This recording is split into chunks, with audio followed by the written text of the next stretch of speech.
This is Kathy Lang. Today is August the 22nd, 2003. I'm at the Drawbridge Inn in northern Kentucky, interviewing Mr. Don Jakeway. Don, tell us when and where you were born, please. Well, I was born in Johnstown, Ohio on January the 16th, 1923. And how did you come to be in the military? Well, it was kind of a long story. I graduated from high school in June of 1942, and of course at that time the thing to do was to enlist into the services. And I waited until September through the summer, and after the football season and things were over,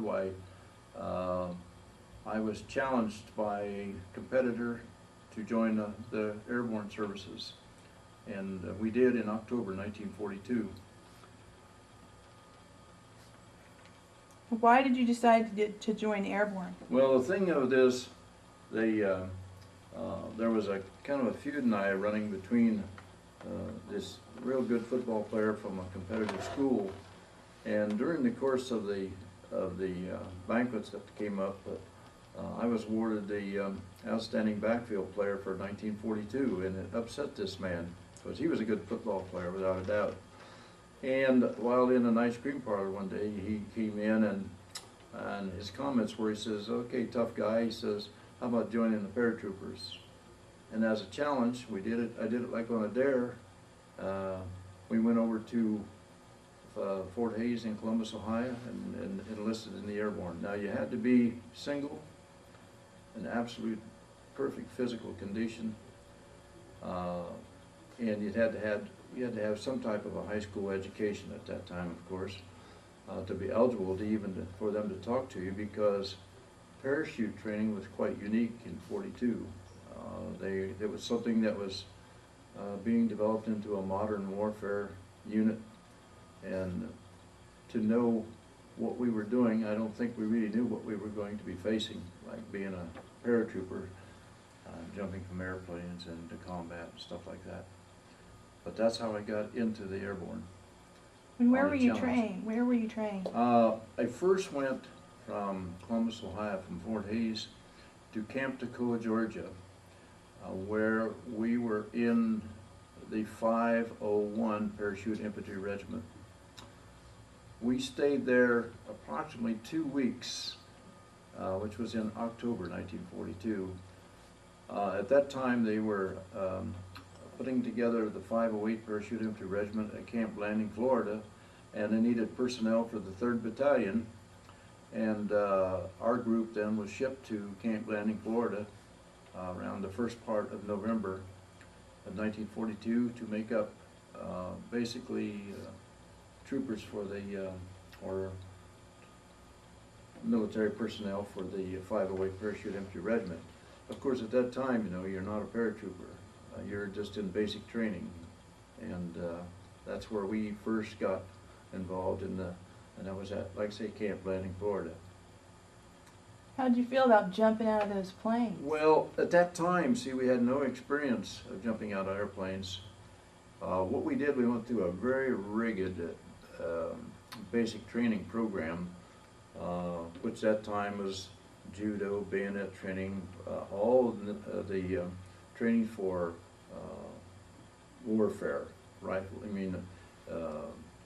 Being able to go to the rifle range and use a different type of weapons, running, getting physical condition. We were jumping off of 20-foot platforms to learn how to take the shock in a fall, taking hand over hand, climbing 40-foot ropes up to the top and down. Those were all the strenuous training we took.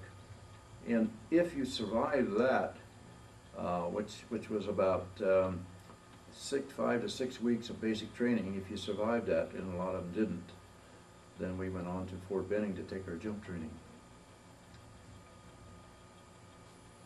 So once you got to Fort Benning, then you were jumping out of planes. When we got to Fort Benning, we had to learn to pack our own chutes, which we did. We would pack our own chutes and learn how to hang them in the drying shed and things like this. We jumped from 65-foot mock towers out onto a cable, would slide down and land in sawdust piles. Then they had a 35-foot mock tower also, and you kind of gradually worked up to that. We learned how to, we had mock C-47 airplanes where we learned how to jump out the doors, how to bail out. Then after we had this training, we would load up and go up and take we had to make 5 jumps to qualify as a paratrooper. And the first jump that we take, you know, it's the unexpected. You don't know what's going to happen. Meanwhile, we had used the 250-foot towers, free fall towers, and the control towers in the wind tunnels and things like that to learn how to handle our chutes. But when we jumped from the plane, and it was all different. We jumped above the Chattahoochee River, which is the most dangerous river in this country because it's got a swift undercurrent, and you didn't want to land into it, so you had to learn how to guide your chute. And we made 5 jumps. After we jumped the first time, after we jumped, but we'd come back, dry our chutes out, then repack them ourselves, and jump them the next day. And we did that 5 times. And one of the hardest jumps that I made, and in all the time that I was in the airborne, my 5th jump almost didn't go. I was thinking about the possibility of becoming a paratrooper, getting a furlough to go home. Didn't want anything to happen, and naturally, but I went anyway and qualified as a paratrooper. So after you did the 5 jumps, then you become a paratrooper. And we had a number of the boys that would what we call wash out. They'd make 1 jump and didn't want to do it anymore. And what was the advantage to you? You got more money, right? Well, one of the things that was an incentive back in those days, if and after you qualified to be a paratrooper, you got $50 a month more. So at that time, when you went in as a recruit, you got $50. As a paratrooper, you would get $100, and that was pretty good money. Probably to you guys. And you grew up in the Depression. Oh my, yeah, we lived through the Depression, and back in those days when you think, I think when and I tell you stories about working the whole day. I worked on a thrash machine, being an old farm boy, and I worked on a thrash machine during the summertime, and doing the sacking and things, and work all week, and at the end of the week I'd get 50 cents. Work every day with different farms and pulling the old thrash machine around, and they'd give me 50 cents, and I thought that was an amazing a lot of money, you know, at that time. Well, my father, there was 8 of us in our family, and my father worked for $1 a day on the farm, morning to dark, and to survive through that. So $100 was a lot of money. And the first thing I did was make sure that I had an allotment that was sent home to my parents. And at that time, it was $20 out of your 100. Now, did you have other brothers that were soldiers? I had one brother that was in the 8th Air Force after I had enlisted, but that's the only one out of my family. The rest, being on the farm, working on the farm and everything, it was, you know, it was necessary to have them there to even to survive. Mm-hmm. So did you know what you were being trained for? Yeah, well, you know, we were I was 18 years old, and it was like, well, this is going to be exciting. You know, this could be thrilling, and we didn't really get into what we were doing this for too much until we moved from Fort Benning to Camp McCall on the Fort Bragg Reservation, where we began our training in the swamps, thinking that we were going to go to Japan or into the Pacific. So we trained in the swamps. We had gas impregnated clothing. We had machetes and things that we carried, and we just had exercise after exercise in the swamps. And then we had what we call the Tennessee maneuvers, and we had maneuvers in South Carolina. This then was getting us ready for combat. We had exercises, and I have all kind of stories when I get going, but I had my squad in a swamp one day, and we were supposed to go out into the swamp and find this building, old building, and capture it. And in the course of sneaking up on the building, I come to face with a big cottonmouth snake. And I jumped up, naturally, and revealed our position, and we were claimed to be casualties, and they put us inside this old building, and we sat there the rest of the day, and all the guys kept patting me on the back, way to go, Sarge. You know, didn't have to crawl around in the swamp anymore. So I made some points on that. What happened to the snake? Well, I think the snake was about as scared as I was, I don't know, but I got away from him. He wasn't any more than 2 feet in my face, and of course they're very poisonous, cottonmouth. Now, you were a sergeant by then? No, I'm sorry, I was in the squad. My squad they would train you to become non-coms. So I was at that time, I was in the process of learning how to handle the squads. I didn't do very good on that exercise, and I didn't get promoted. And actually, to tell you the truth, I didn't get promoted until I got into England. Then I got promoted to corporal. Then I was promoted to sergeant, and then a buck sergeant. Then I was promoted later on in the latter part of Holland and the first part of Ardennes as a staff sergeant. Now, the highest enlisted man is a chief master sergeant. Well, there's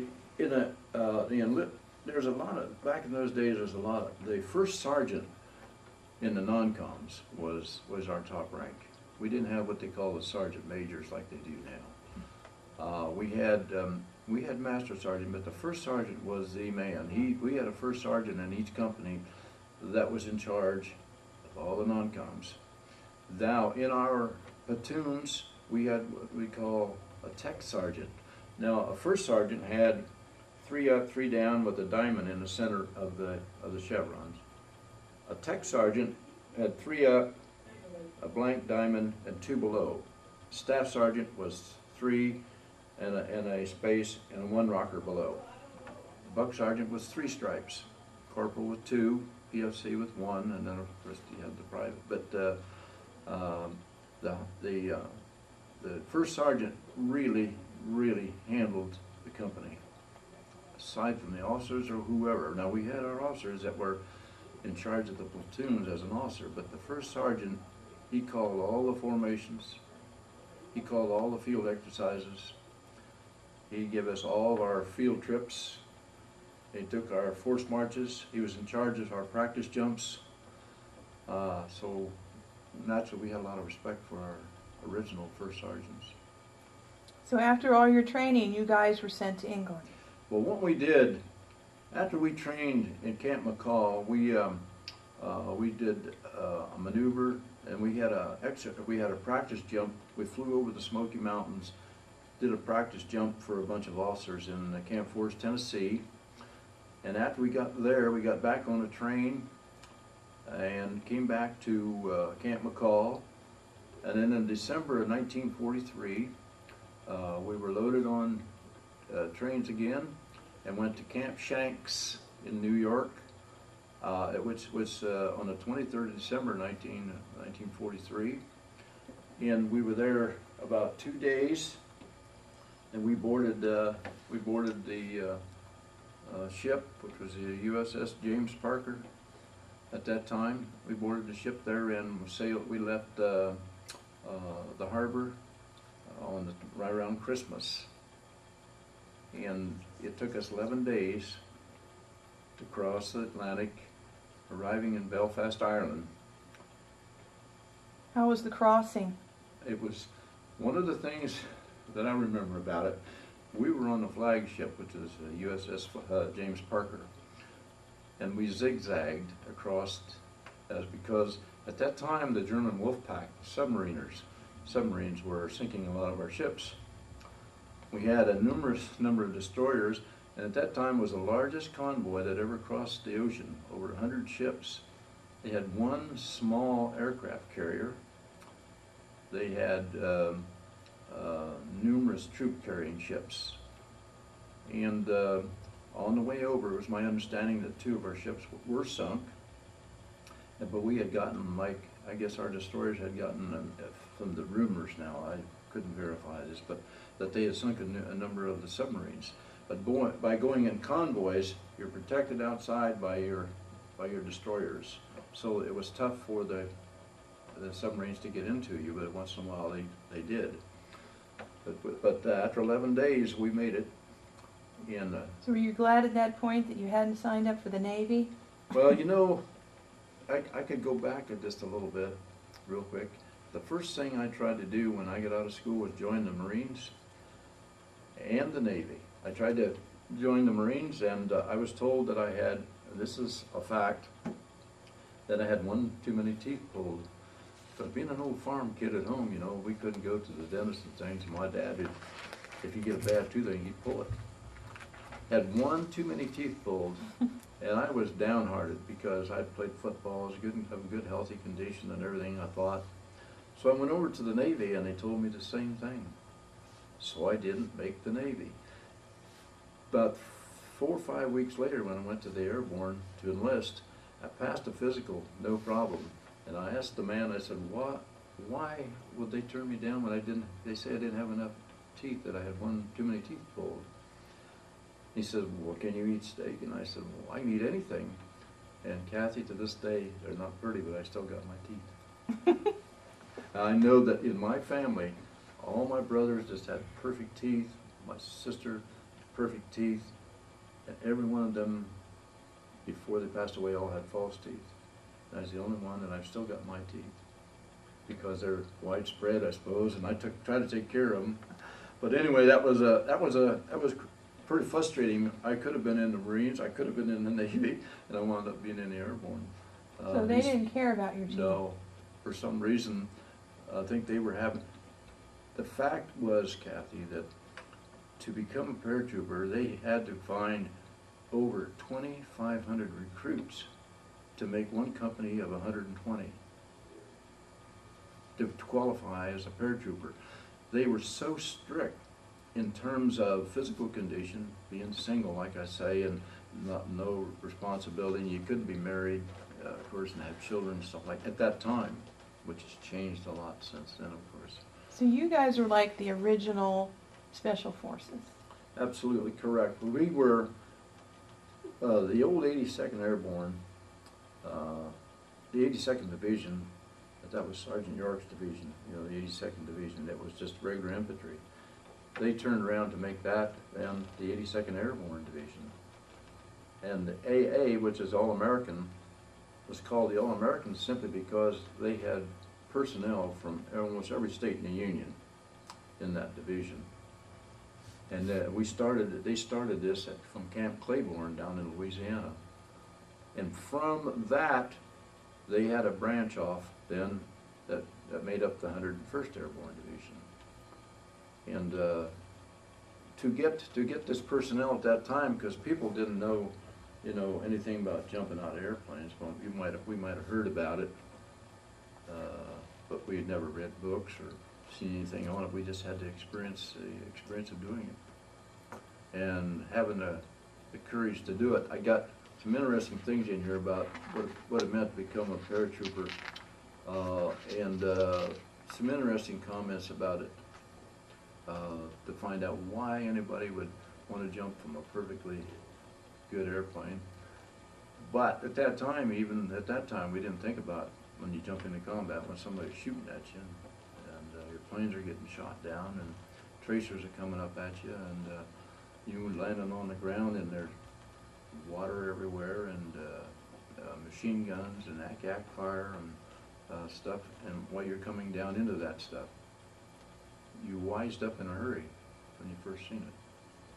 When you were going across in that huge convoy, you must have thought something big is going on, that all these ships are crossing. We knew, we had known, our officers were well trained because they'd been with our units all the time that we were together. And they tried to keep us informed of basically what we were doing. We knew that the Fortress Europe was going to have to be invaded. Now, the 82nd Airborne Division started in North Africa, which we were not part of. That was 504, and somebody at 505 probably. But anyway, they went through Sicily and then they went through Italy. Well, the 504 was so desecrated, they were shot up by our own people. Many of our own planes were, trooper planes were shot down by our own artillery and aircraft guns. So the 504 then did not jump into Normandy because they didn't have enough people. So the 508, which is the unit that I'm with, our first campaign was Normandy, and followed by Holland, and followed by the Battle of the Bulge in the Ardennes, and the occupation in Germany. So once you got to England, you pretty much knew that you were being prepared for an invasion. That's correct. Well, we went to Northern Ireland first, and we stayed at a place called Camp Cremore near Port Stewart. And in those days that we were there, it would just be dark until 10 o'clock in the morning, and it'd get dark again about 1 o'clock. So it was very difficult for us to train. And we stayed there. We arrived there in January of '44, and we stayed there until March of 1944 before we went across then to Nottingham, England, to Woolton Park in Nottingham. And that would have been in March of 1944. Then it was there that, well, there's all kind of stories about arriving in Sherwood Forest country, you know. The first thing the guys did, we woke up the first morning and we could hear rifle fire in England. And unbeknownst to some of us, they were shooting deer. And of course it was a death penalty to shoot the Queen's and the King's deer. We didn't know it, so they were shooting at the deer until they got stopped. And the American soldiers were shooting at the deer? Well, yeah, they thought it was hunting season, you know. They were going to have fresh meat. All we were getting was whatever they was feeding us on the ships and things, and we were getting powdered milk and powdered eggs and stuff like that, so they thought venison would be pretty good. Well, it turned out our company got fined by the government of Britain for killing their deer, which was illegal. And but we learned in a hurry we weren't supposed to shoot the deer.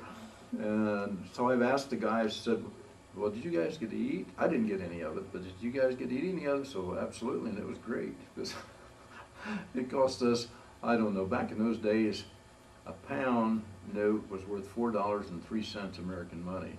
So we each had to pay a pound, like, take it right out of our pay, whether we did it or not. They took it all out of our pay, out of the whole regiment. And that's what some of the penalty was for that. So were the British kind of aggravated with all of you guys, or did you get along pretty well? Well, let me tell you something that the British people accepted. I know they accepted us absolutely fabulous. You know, you'd be welcomed into people's homes, which I know I was. Of course, one of the biggest problems there ever was is the drinking things that the American soldier would do.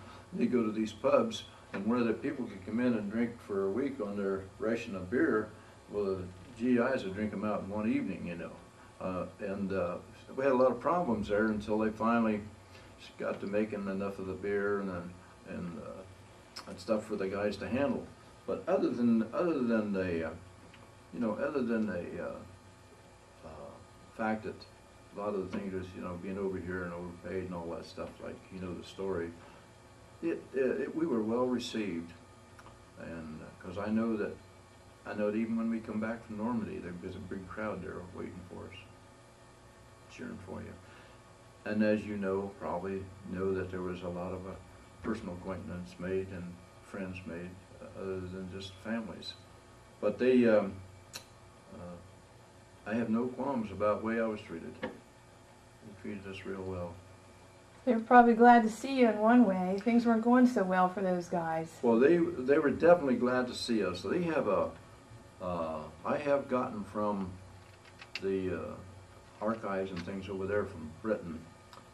I have made up a poster that the word that they give me, and it says on there that stauncher men never roamed the streets of Nottingham, even in legend. So they did welcome us in terms of knowing what we were going to be for.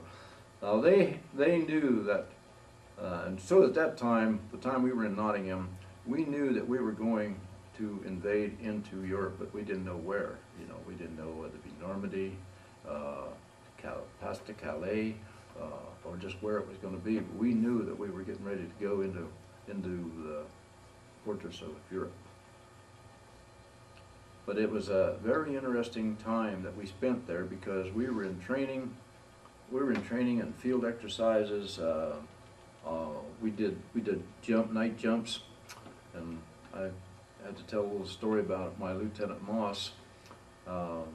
When we jumped about 11 o'clock one night, and we come down into this small village, and he went through a thatch roof of this house right into this couple's bedroom. And I guess everybody would. And one of our other officers landed in a not a monastery, but where the nuns convent. He landed in the convent and scared them to death because we're all painted up, you know, in black, and we got weapons and everything. But he went right through the thatch roof of this house. And the reason I tell this story is because Lieutenant Moss and I were pretty close. He was an officer, but I knew him real well. And when he landed in Normandy, he went right through a barn roof, the same thing, and was dangling inside this barn. And he could hear the Germans talking, and he was scared to death. I talked to him, he said, Don, he said, I was just absolutely scared. He said, I couldn't get to my weapons because they were underneath the straps. He did carry, like I did, he carried a .45 shoulder holster. He said, I pulled that out. He said, I knew I couldn't hit anything with it because we were never very accurate with them things. And about that time, he heard firing going on outside, and some other of our paratroopers showed up. And he was hanging. He was hanging in the barn. He was hanging about 10 to 12 feet off the ground where he'd come right through the roof. So he went through the house in England, and he went through the barn in Normandy. He says, I give up on this jump. And he says, I can't find a good place to land anymore. I don't want to do it. So come spring, you guys are getting ready in June. Well, when we took our training, we were there in March, and we started all of our training, and we went right up until about 2 weeks prior to June the 5th. They took us from our camp at Bulletin Park and went to these big hangars, knowing that we were getting ready to go. We knew that we then was ready. We learned how to pack equipment bundles, and we were all ready to go. So they moved us into these hangars, and we just would sharpen up our bayonets, and we'd check our weapons and clean our Thompsons and do our running and doing our exercises, using rifle grenades and stuff like this, and reading the SAM tables to know what we were expected to see when we got in there. And on the night of June the 5th, on the night of June the 4th, I said the 5th, on the night of June the 4th that we were there, it rained. It rained so bad, the weather was so bad we couldn't go. So they postponed it. We even had our chutes on, laying in our bunks. We wake up the next morning and we're still there, you know. Well, on the night of June the 5th, then, about 10 o'clock, they gave us the go-ahead, and we boarded the C-47s about 10:15 in my watch time at that time. It was around 10:15, and we took off on our trip to Normandy. Could you see out you jumped D-night, right? Yes. So were there a lot of planes going across? Well, in my case, you know, before we left, the USO was there, and they gave us donuts and coffee, and of course we loaded up on those as much as we can. And of course, here we are, well, about 19, close to 20-year-old most of us, and we're in an airplane flying across the channel, not knowing where you're going to jump into. So you're nervous, you know, you're thinking to yourself, the plane's real quiet, flying along, and I got airsick. And so I got up, and I went up and I stood in the door. And in my doing so, of course I hooked up, and I was standing in the door just in case. And it was cloudy, and we had some fog, and then it would clear, and then it would be fog. And of course you could look out and see the other C-47s.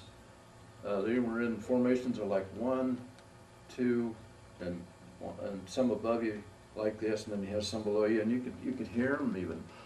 And you look down, and you could see all these ships. I mean, you could just barely see all these ships, and they're just unbelievable ships. Then the moon would come out, and it'd be clear again, and you could see all these ships. And I stood up there until we come in over Guernsey, Jersey Island, and boy, as soon as we hit them islands, the Germans had those, and they were shooting an aircraft fire at us. And I went back and sit down. And meanwhile, because I had the problem, a lot others did too, and they were glad to get out of that plane. You know. But anyway, we flew in, over then turned and went back across the peninsula between Cherbourg and St. Mary-Glise and Chef-de-Pont area. And we had planes, we'd hit a big fog bank, and planes had gone all directions. They jumped paratroopers everywhere. I mean, we were scattered all over Normandy. Now, you talk about the Pathfinders that we had, who were the group that were supposed to land first and flash their lights to identify the drop zones. We never saw them. And it was just something that didn't work. So we jumped in groups. Now, when I landed, and I don't want to get way ahead of my story, but when I landed, when I jumped, I could look off to the left, and I could see this village, something burning, a big fire. And at that time, I didn't know it was St. Mary-Glise. And as I drifted down, I could look down, and you could see all the flooded ground. They had flooded the Meredith River. Water was laying everywhere. And I was trying to guide my chute as much as I can, because we jumped, I'm going to say, no more than 500 feet, so we could get out and down. And as I was coming down, you could see that water, you could see that fire. The tracer bullets were coming up. You know, the anti-aircraft fire and the tracer bullets was coming up just really heavy. And as I drifted down, I finally made a little turn, and I drifted down, and I landed in a tree in a churchyard. And I was about 10 feet above the ground, dangling there, and I reached down, got my trench light out, and cut my suspension light, and dropped to the ground. Well, they had issued us these little crickets. They were a signal light. You click once, and if you got a response of click twice, then you knew that they were friends. Well, I knew that the British that had jumped in there with us in that area didn't have those. So I ran over to the hedgerow, and I threw that clicker away, because I wasn't about to sit out there in the dark clicking that thing and giving myself my position stuff away. And I don't know whether a lot of people probably did keep them, but the clicker was just like a plaything toy, but it was supposed to identify friendly people. So when I got to the hedgerow, I sit there hoping, and I could hear the planes droning on over the top of me, and I was hoping that I would hear somebody. So I sat there and waited, and I hid in this big, these hedgerows are simply a bank, a high bank, but this simply had a lot of trees and brush in it. Those were hedgerows, roots, trees. So I hid in that. And I was there, I'm going to say I was there 15, 20 minutes, maybe longer. Never heard a sound, never heard anybody moving. I could hear rifle fire, I could hear firing, hear guns going off, and I could firing and stuff, but it was on beyond me. And the only thing I could figure is that I had to be in one of the first few planes, because everybody jumped beyond me. And when I jumped, because I never seen anybody of my outfit for 10 days. Once I hit the ground, I never seen any of my unit it took me 10 days to get back to my unit. They had me, I had informed my family that I was missing in action. I got about a dozen of those telegrams at home yet. A dozen? Yeah. 12 times you reported missing? Yeah. I've heard of 9 lives. I've never heard of 12. Well, I got about a dozen of the telegrams where they wrote back and said, they didn't have any proof that I was killed or dead, so they have you listed as missing in action. So my mom kept them, and she kept them long after I got back to my unit, because they never reported when I got back. It was the 10th day that I got back to them. Well, during that period of time, I run into some 101st Airborne people, and we had a lot of action. We had a lot of combat patrols, reconnaissance patrols. We had a lot of sniper fire come in, and we kept picking up stragglers. We'd have maybe 8 or 9 or 10 of us, and the next thing you know, there'd be 12 or 15, and they'd be for the 101st, or they'd be for the 82nd. Never run into any British ones, but they were around there, I suppose, somewhere. Now, where were you supposed to have landed? What Well, was your... when we jumped, we were supposed to have landed around the area of Peekaville, Chef de Pont area. The 505 was supposed to have landed around the St. Mary Glees area. The 505 was mixed in with us, and we were mixed in with them because the planes was crisscrossing. And back in those days, you don't have the radar and the guidance that you have now to keep those things where you're supposed to go. But those pilots deserve a lot of credit for what they done. In any case, getting together with these guys, they were trying to find their unit. Of course, we were trying to find ours. And on the 10th day, I kept asking for instructions. You know what we would do? What I did the first 4 or 5 days, I'd hide at night or hide in the daytime, and I would try to travel around toward the farm at night as much as I can. And one occasion, going up this hedgerow, I heard somebody coming. It was dark. I bailed over the stone wall, which was definitely a no-no. You don't do that. Even in training, you don't jump over a stone wall because you never know what's on the other side. And I slid down this big bank, and as I tell the story, I slid through a great big fresh cow pile, you know, and I was fussing about that, and I heard these Germans. There was like a platoon-sized group of Germans walk by me. I could hear them talking, hear their metal boots walking in the gravel. And meanwhile, I was still trying to clean myself off, and about that time, I heard this kind of a swishing noise, and I looked up, and one of these big British, what they call them, a horse glider, come gliding down over the top, right over the top of me, and it made a big turn, and these hedgerows were only like about 30, 40 yards maybe wide, and maybe they might be 70 yards long, but they weren't very, and the glider come in, and it landed, and went across and crashed into this hedgerow, and it just wiped out the whole crew. There wasn't anybody there. They would bring in the 37 millimeter anti-tank gun, and they would bring in the jeeps and the ammunition, stuff like that, and food in these gliders. When all that stuff broke loose, it just went right through and took them all right out, you know. And so I knew it wasn't a good idea to stay around the glider, so I snuck off into the hedgerows again. And I think it was about the 5th or 6th day that I run into the 101st Airborne, about 7 or 8 of them. And then after that, I began getting to work my way back, and on the 10th day, I got back to my unit. Now, how did you know when you ran into them that they were good guys if you didn't Well, have the any thing of it is, when we were, like I was traveling, you could see them in the daytime, and that's how I run across them, not at night. And of course, I think the best thing that ever happened in the invasion of Normandy, when the paratroopers jumped in there, that we did jump scattered like we did, the Germans had no idea where we were. They could not organize one big group to fight us, and we couldn't organize one group to fight them either. But if they had of, they could have. Well, since they were already there, we could have a real problem. But we were fighting over here and fighting over here. And prior to our jump into Normandy, we jumped a little, about 4-foot dummy out of these planes. That when they hit the ground, they exploded like with firecrackers, and they looked like a paratrooper coming down. And it was a diversion, of course, to keep the Germans not knowing what was going on. And they helped save a lot of our lives, because when they come down like that, they sent all these groups over there to fight them. They found out all they were little dummies. So our small groups were very effective. When I took my training at Fort Benning, I was called a demolition expert. I worked with high explosives, TNT, Primacord, worked with dynamite and composition C2.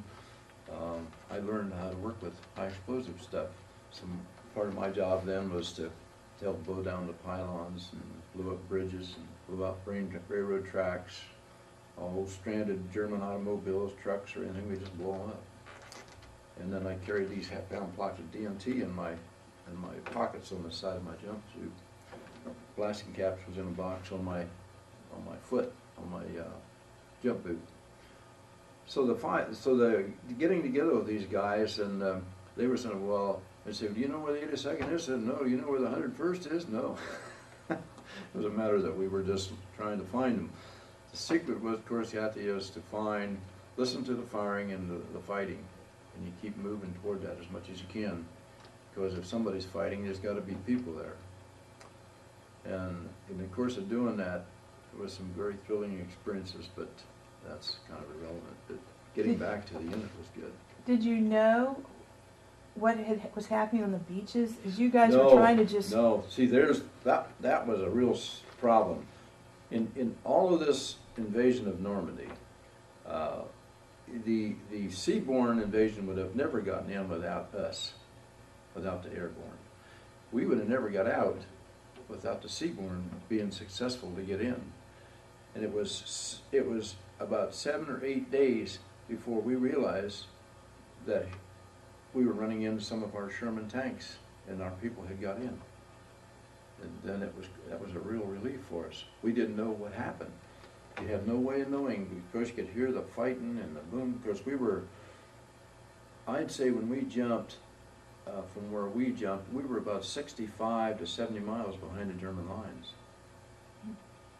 And all that time, see, we jumped a little after midnight. Well, there was an hour time change, but I jumped, when I looked at my watch, it was 20 minutes after 1, and that was the right time.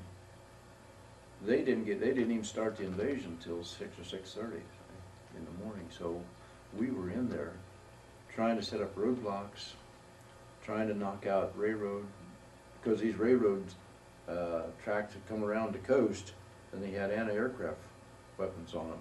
They'd have a locomotive, anti-aircraft gun, then another car that had their personnel and their food and stuff in it. Just 3 of them, they'd go around, back and forth around that track. In case the planes come in, they were shooting at them. So we'd knock out those locomotives. We did eventually. And it was a matter of all of us working together. We knew that we had to defend ourselves. And whether a lot of people knew this or not, or agree with it, we had direct orders to take no prisoners for 10 days. For 2 weeks to 10 days. That doesn't mean we didn't, but I know that we were told we have nothing to do. We couldn't handle them because our groups would be so small. We couldn't afford to put guards on them to keep them, and our orders were to take no prisoners. And there was a lot of controversy about that, of course, but that was our orders. Now, when you finally found your guys, had most of them made it? No. There was a matter of, when I first got back to my unit, and I come walking up into this little orchard, and the other guys all started yelling, glad to see you, where you been goofing off, and all that stuff. And anyway, there would be, I would think that by the time, and I'm going to go a step forward a little bit, we had about 130 of our people that went in there, and we had 40 that went out.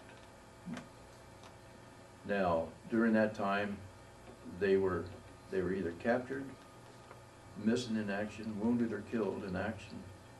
And just in my group alone, on July the 4th, on Hill 95, we were supposed to attack this hill, and we found out after we started to attack it that they had a Hitler Youth Division guarding the hill. They had the field mined. They were dropping in mortars and Arch 88s and rifle fire, machine gun fire. Field approaching this big hill. There was 24 in my platoon, and only 8 of us got out. And I happened to be one of those. I can tell you, in my squad ahead of me, Ray Belair, Richard Tanner, Ryan DeLoach, Art Vashon, Medford, all these guys were killed and how I could survive running through a minefield, having 88s and mortars dropping in, having machine gun fire coming at you, and survive. And I got to the end of this field. I run parallel to the firing, but I didn't want to go back. So I run parallel to the firing and stopped in on a hedgerow, and I was the only one there. And I could look over and see the Loach, and he had been machine gun, and Blair was laying over here, and Tanner was laying up ahead of him. And I was quite shook up because, you know, once again, you're 19, 20 years old, and you're really into the thick of it. So I laid there for a little while, and it wasn't, I would say maybe a half an hour, and everything got real quiet. There was no birds singing, there was no sound, it wasn't even any wind blowing. And I looked off to my right from the direction we had come, and there was this big dike. It was about 20 feet up, about 15 feet across, about 20 feet down, just a big row of dirt. We call them a dike. I knew to get out of there, I had to scramble, get up over that dike and get out of there. So I waited a little bit, and meanwhile, just before that though, before it got quiet, I could see this machine gun firing up on this hill. Now an M1 could be very effective anywhere from 300 to 800 yards if you're a good shot. But I could see the fire from this machine gun. You could see the burst and the little vapor smoke around it. I emptied my clip into that, and the machine gun quit firing. I have no idea whether I touched anybody. I could have come close or scared them out. And a little while after that, it got quiet. And I had to make up my mind to get up over that bank. And it took a lot of courage for me to make up, and this is broad daylight, of course. And I finally did, and I scrambled up the bank, and because the fire had all come from this direction, I scrambled over the bank and down the other side, started up through this ditch, and then one of the worst memories of my life, because we were always told you never leave a buddy behind. And as I was coming up through this little ditch, there lay a trooper from the 2nd Battalion, and he'd been wounded. And he was a fairly large guy, and I was talking with him to see if I could help him in any way and checked his wound. And I said, "Come on, I'm going to take you out." And he absolutely refused to let me take him. Well, he was hurting that much. And I kept saying, "Well, I'm taking you out." And he said, "You're not taking me anywhere." And he refused to let me go. And I should have forced myself, but he just was so adamant about he would not let me take him out that I just told him, I said, "Well, I'll tell you what I'll do. I'm going to go on, and I'll report where you are, and we'll try to get back here and get you." And I never know to this day what happened to him. And I have that bitter memory in my mind, and I think about it a lot because we were always taught that they would go. And he would have been taken out, too, if he would have just let me got him out of there. But he was laying back in the back of the ditch, and he just said, "I'm not moving, you're not taking me." And he was just adamant that I wasn't going to touch him. But anyway, I got back into my company area, and that was July the 4th, 1944. We lost out of the 24 that went in there, 8 of us got out of that battle. That was just one of them. How does a young man deal with that sort of thing, like why me and why not them? Well, I had a very strong religious belief in the Almighty, and I've always had it. I don't say that I've never been non-sinful or whatever, but I always had to believe that somebody was watching over you, and they had to be in this case. My jump into Normandy, my surviving the 10 days before I get back to my outfit, and we had a lot of combat in that. Getting back to my outfit, and then the prelude of fighting from June the 6th up until July the 4th, you know, people were getting killed, and you survived all that. I've had mortars in one battle that we had, and I was a machine gunner, and I was dug in, and I was firing into this little chateau where the firing was coming from, and all at once I knew from experience that the German artillery was drop one short, drop one long, the next one dropped in the middle. Well, I heard the first one hit, and I was still firing. When I heard the second one hit, I grabbed my machine gun, pulled it down in the hole, and the other one landed about near at that wall from my hole. So I just let the machine gun down in the hole and picked up my M1 and kept firing from that. when we were there about, I think that battle went on for about an hour. All at once, it got real quiet.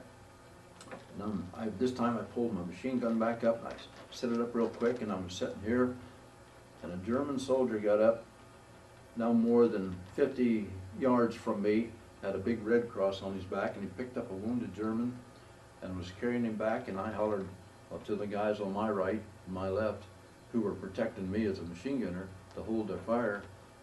This man carried this wounded soldier back, went over this stone wall back into this chateau. About 15 minutes later, we heard something coming up the road, and there was 61 Germans that surrendered to us. Now, if we'd have shot that man, that would have never happened. They just, no way. Here come these 61. They had their hands behind them like this. Now we had to take about 6 to 8 of our guys to take them back and turn them over to the people behind us. Now this is after the Seaborn again, and we turned them back, and they went back through the ranks. And in the course of that, I've always thought about, how you can survive all these things. I can tell you more stories, which I will in just a little while. It's just almost impossible to believe, but that I'm still here. What did you think of these Germans? You ran into Hitler Youth? They're fanatics. They were 16, 18-year-olds, and they were absolutely a fanatic division. And when you fought against them, they fought very, very vigorously and very viciously. Do you know that the Germans were equipped with a much, much better equipment than I felt that we had? They had these Smyters, they had the fast-firing machine guns, they had these 88s, and they had these Panzerwagen, they call them, but they were that's actually a mortar, and they were very, very effective. But we were just stubborn enough and lucky enough that we could overrun them before they could use it. Were any of them that you ran across not fanatics? Were some of them prisoners that were being forced to fight, or? Well, yes, that was true, Kathy. We called them, there was people like from, different countries, Lithuania, we call them slave laborers, but they were the Wehrmacht, and they were not the cream of the crop of the older ones. And when we first captured those, now the Germans, the true German veteran soldier would wear a different type of uniform. He'd wear a black uniform, and he'd stand out among, and he would never give up. But these guys, most of these guys were conscripted into the army, and boy, when they knew that the paratroopers were coming, they give up, and that happened all during the war. I've got some stories in here from Wolfgang and Franz back in Holland, and said when we heard that the paratroopers over there, we didn't want no part of them. So you guys got a reputation of being ferocious. But we had to be, because it was either get killed or be killed, and you had to kill somebody or be killed. That's exactly the way we were trained. It's unfortunate that you can take an old farm kid and send him away thinking that to survive you have to kill him. I'm not proud of it. I'm just proud that we were able to get it done. So after this battle, when you lost a lot of your buddies, were you guys finished then with Normandy? Or? No, what we did, that was July the 4th. We continued from there. We went around Bellefontaine and down to La Hillepuy, on down to Lissay. We stayed in there then from the 4th until the 13th. We fought right on down, and the last battleground area that we fought at was Lissay in Normandy. And by that time, you can understand we're down to the 40, which turned out to be about 40 people from 130 people that we had just in our company. And I do know that in the case of Jude Fine and Farmer and High, a couple other of those boys were captured. about the second day in Normandy. They were on trucks, German trucks going back, and it was straight by our own planes, and they were killed by our own people. I know that to be a fact. Those are things that you find out when you do all the researching and everything that I've done, you know.